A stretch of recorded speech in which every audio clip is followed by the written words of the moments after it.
বাংলাদেশের সবচেয়ে শিক্ষিত অংশ সাংবাদিকদেরকে আমি এই জন্য বলছি যে একজন সাংবাদিকরা কিন্তু পিএইচডি না, কিন্তু একজন পিএইচডি ডিগ্রিধারী যে ব্যক্তিটি যে জ্ঞান অর্জন করেন দীর্ঘদিন পড়াশোনা করে একটা সাংবাদিক তার কর্মজীবনের শুরু থেকে তার কর্মজীবনের শেষকাল পর্যন্ত তার থেকে বেশি জ্ঞান অর্জন করেন সমাজের একেবারে নিম্ন স্তর থেকে উচ্চ স্তর পর্যন্ত সব জায়গা থেকে জ্ঞান অর্জন করেন। জ্ঞানকে যদি আমরা ইউনিট ধরি, আইডল ধরি, তাহলে একজন সাংবাদিক হচ্ছে সমাজের সবচেয়ে আলোকিত অংশ। সেই অংশটা স্বীকার করে না যে পৃথিবীর কোনো কিছুই রাজনীতি ছাড়া নেই। এইটি বললেই তারা বলে যে এটি হলো এই বামাতিদের কথা, বামপন্থীদের কথা, মার্ক্সবাদীদের কথা, এরকম বিশ্রী বিশ্রী শব্দ ব্যবহার করে। তো যেহেতু এটি রাজনীতির একটা অঙ্গ সাংবাদিকতা, এবং সাংবাদিকতাকে আমি আগেই বলেছি এটি কর্পোরেট হাউসের আন্ডারে চলে গেছে, এটি আর সাংবাদিকতা নেই। কর্পোরেট হাউসটি যেভাবে চলবে সাংবাদিকতাও সেইভাবে চলবে।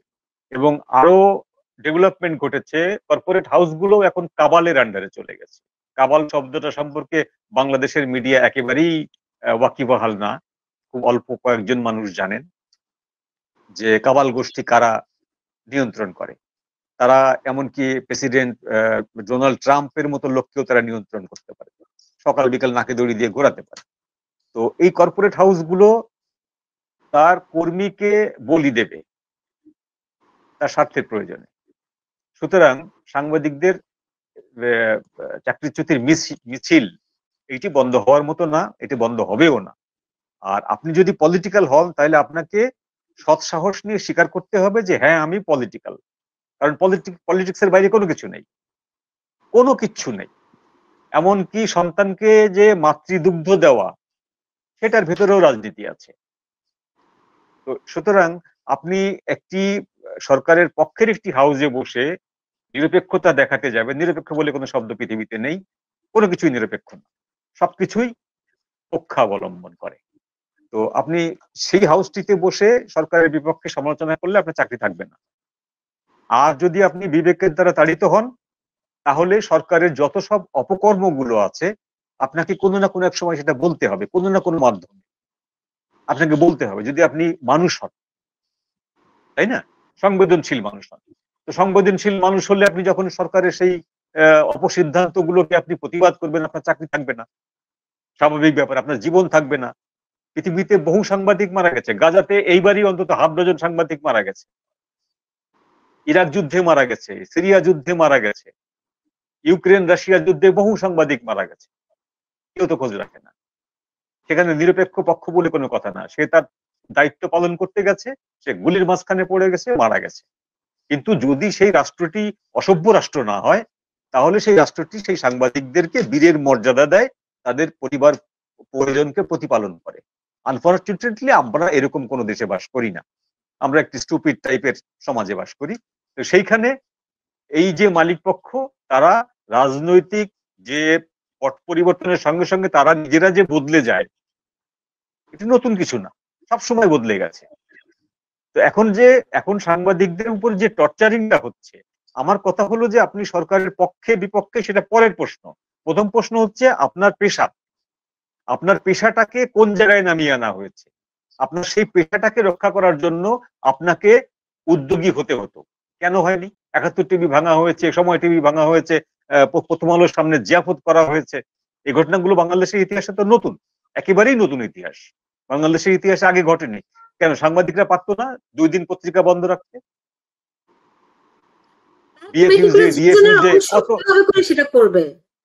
ডিএফইউজে তো বহু আছে, বড় বড় নেতা আছেন, আর ভুইয়া আছেন বড় বড় নেতা, একসময় তো কি ছিলেন তা তো আমরা জানি, তাকে চিনি তো, এখন তিনি সভাপতি, সাধারণ সম্পাদক। মঞ্জু ভাই, শুধু একটাই সংযোজন করি একটা লাইন আপনার কথার মধ্যে, যে প্রতিরোধ করা বা অবস্থান নেওয়া, এইটা ওই মুহূর্তটা সম্ভব ছিল না আপনাকে। না না না, আমি বিশ্বাস করি না, আমি না না আমি এটা বিশ্বাস করি না ভাই, প্রতিরোধ করা, না আমি সবচেয়ে দুঃসাহসী যদি কয়েকজন থাকে তার মধ্যে নিজেকে একজন মনে করি, আমি নিজেও দেখেছি। সম্ভব আপনি যদি সব কথা বলেন কিভাবে হবে? আমি প্রতিরোধের কোন কথাটা বলছি? আপনি মিছিল করে গণভবন ঘেরাও করতে যাবেন না, সাংবাদিকের কাজ না ওইটা। আমরা কি দেখি, আমরা যখন দেখি যে ফটো সাংবাদিকদের কাউকে কিছু বলেছে, ফটো সাংবাদিকরা ক্যামেরা প্রেস ক্লাবের সামনে রাস্তার উপরে রেখে গোল হয়ে বসে থাকে, এটা একটা প্রতিবাদ। পত্রিকা অফিসে এটা ঘটনা, অনেক অনেক পত্রিকা ব্ল্যাঙ্ক রেখে দেয় একটা কলাম, আগে দেখেছি আমরা, প্রতিবাদ। একটা কালো একটা সিঙ্গেল কলাম বা একটা 2 ইঞ্চ কলাম একটা কালো রেখে দেয়, এটা প্রতিবাদ। আপনি যখন আপনার হাউসগুলো আক্রান্ত হলো, আপনার কর্মীরা আক্রান্ত হলো, আপনার কর্মীরা মারা গেল, আপনার কর্মীরা বলছি আমি, আপনার হাউসের কর্মী না, আপনার পেশার কর্মী, আপনার সহ পেশার লোক মারা গেল, আপনি কি করতে পারতেন? আপনারা সবাই মিলে বসে আপনারা বলতে পারতেন আজকে বাংলাদেশে 3 দিন সংবাদপত্র প্রকাশ হবে না। 3 দিন সংবাদপত্র প্রকাশ না হলে বাঙালি জাতির পেটে ভাত জুটবে না, ব্যাপারটা এরকম না, কিচ্ছু হতো না। কিন্তু এইটা একটা আন্তর্জাতিক একটা পরিচিতি পেত, এইটা সরকারকে একটা বার্তা দিত যে আমি যে বিষয়টির উপর সবচেয়ে বেশি নির্ভর করি, একটা সরকার সে যদি অবৈধ হয়, সে যদি দখলদার হয়, সে প্রথম টার্গেট করে সংবাদপত্রকে, মিডিয়াকে। কারণ মিডিয়া তার সমস্ত অপকর্মগুলোকে জায়েজ করাইতে পারে, লেজিটিমেসি দিতে পারে। সেই জন্য সাংবাদিকদের বা সংবাদপত্রের লোকদের উচিত ছিল, সরকারের যদি যারা পক্ষে না, তাদের উচিত ছিল অন্তত প্রতিবাদ স্বরূপ 1 দিন কর্মবিরতি করা, 2 দিন কর্মবিরতি করা। তারা কেউ কিচ্ছু করেনি, তার মানে কি হচ্ছে, তারা অলওয়েজ ভালনারেবল। আজকে ডক্টর ইউনূস চলে যান, কালকে শেখ হাসিনা ফিরে আসুক বা বিএনপি ক্ষমতায় আসুক, এই লোকগুলো নতুন উদ্যমে নতুন সরকারের গুণগান গাওয়া শুরু করবে। সুতরাং এখানে চাকরি যাওয়া এবং না যাওয়া, বা সাংবাদিক মরে যাওয়া বা মরে না যাওয়া, সংবাদপত্র অফিস পুড়ে যাওয়া বা পুড়ে না যাওয়া, এতে বাংলাদেশের 18 কোটি মানুষের কিচ্ছু যায় আসে। সেই সময়ও কিন্তু মানুষ ঘুষ খেত, এখনো মানুষ ঘুষ খায়। সেই সময় মানুষ 3 বেলা ভাত খেত, এখনো মানুষ 3 বেলা ভাত খায়, তার মানে এগুলো সমান না। সেই সময় যেটা ছিল সেটা হচ্ছে মানুষের আত্মমর্যাদা ছিল।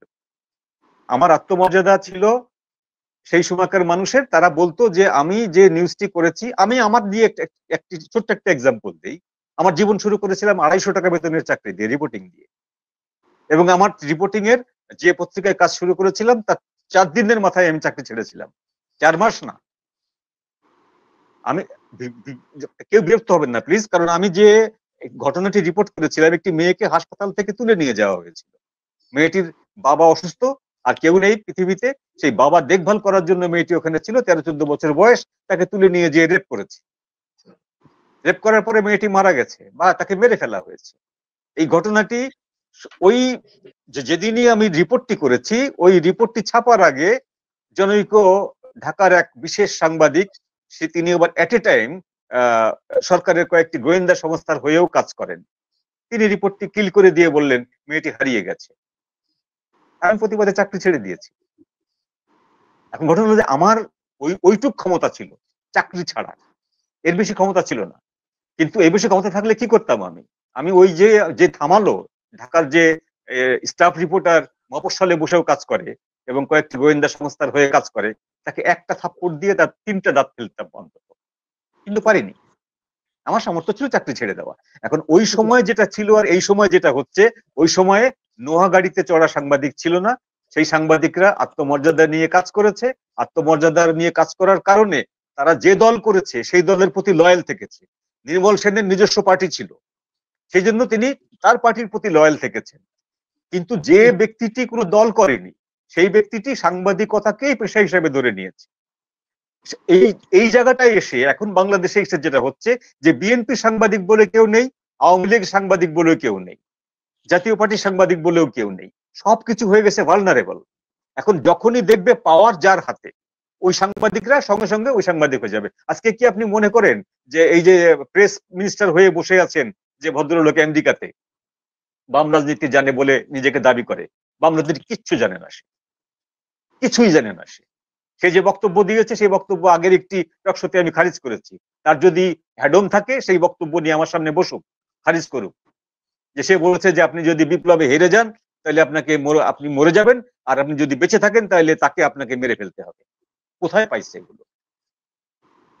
সে বাম রাজনীতি নিয়ে পড়াশোনা করছে। এখন এই ব্যক্তিটিকেই দেখবেন যে বিএনপি ক্ষমতায় আসলে বা আওয়ামী লীগ যদি আবার ফিরে ক্ষমতায় আসলে কত দ্রুত সে তার ভোলটা চেঞ্জ করে ফেলে। এই ভোল চেঞ্জটা আজ থেকে 3 দশক 4 দশক আগে বাংলাদেশে ঘটতো না। এই যে আমি বা আমার বক্তব্য খুব সংক্ষেপে শেষ করি। একটি হচ্ছে যে নাজনীন মুন্নির একটি শব্দগত বিষয় আমার নজরে এসছে, সেটি হলো যে প্রায় 30 থেকে 40% মানুষ নিরপেক্ষ মানুষ, তাদেরকে আমরা নিরপেক্ষ বলছি না, এটি অসম্মান করা হচ্ছে। নাজনীন মুন্নিকে ওর জ্ঞাতার্থে জানাচ্ছি আমি, শব্দটি হবে দল নিরপেক্ষ। ওই যে 30-40% মানুষ যারা আওয়ামী লীগ করে না, বিএনপি করে না, জাতীয় পার্টি করে না, ওরা একটা অবস্থানে আছে যে পার্টিকে তারা ভালো মনে করবে তারা সেই পার্টিকে ভোট দেবে। এরা কেউ পার্টিজান না। এই লোকগুলোকে আমরা বলতে পারি দল নিরপেক্ষ, অর্থাৎ রাজনৈতিক দলগতভাবে তারা কোনো দলের ক্যাডার বা কর্মী নন, দল নিরপেক্ষ। সাংবাদিকরা হতে হবে দল নিরপেক্ষ। কখন?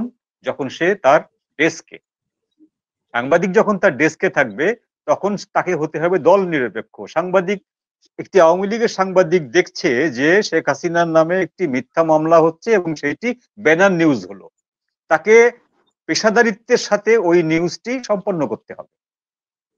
এটি হলো তার পেশার প্রতি তার দায়িত্ববান, পেশার প্রতি সে দায়িত্বশীল। এটি হলো সাংবাদিকের দায়িত্ব। এখন আপনি সাংবাদিকতার বাইরে যে আপনি মতাদর্শিক ভাবে কোন দল সমর্থন করেন সেই ব্যাপারে কেউ হস্তক্ষেপ করার কেউ নেই, আপনার পৃথিবীর কেউ নেই, কেউ থাকবে না। আপনি যখন আপনি সাংবাদিক হিসাবে কাজ করছেন তখন আপনি দল নিরপেক্ষ। সরকারের পক্ষে যাচ্ছে বা বিপক্ষে যাচ্ছে এটা আপনার দেখার বিষয় না। কিন্তু আমাদের দেশে যেটা ঘটছে সেটি হলো যে আপনাকে ওই যে দল নিরপেক্ষ অবস্থানটা সেই জায়গায় থাকতে দেওয়া হচ্ছে না। কর্পোরেট বডি আপনাকে সেই জায়গায় থাকতে দিচ্ছে না। এই থাকতে দিচ্ছে না এই জায়গাটাতেই হচ্ছে আমার আপত্তি, যে আমি থাকতে যে পারছি না। আমার এক বোন চলে যাচ্ছে, আমি কোনো কিছু বলছি না। আমার এক ভাই চলে যাচ্ছে, আমি কোনো কিছু বলছি না। আমাদের সেই মার্টিন নেমলারের মতো এখন কবিতা আবৃত্তি করতে হবে যে আমি তো কমিউনিস্ট না, আমাকে তো ধরতে আসেনি। তো ব্যাপারটা হচ্ছে এরকম যে আমাদের সাংবাদিকরা যদি এখনো যা হওয়ার হয়ে গেছে, ড্যামেজ কন্ট্রোল করার মতন অবস্থায় নাই, এখনো যদি মনে করে যে সাংবাদিকতার অবস্থান থেকে, তার পেশাগত অবস্থান থেকে সে সত্যটিকে তুলে ধরবে, যদি তুলে ধরতে না পারে তুলবে না,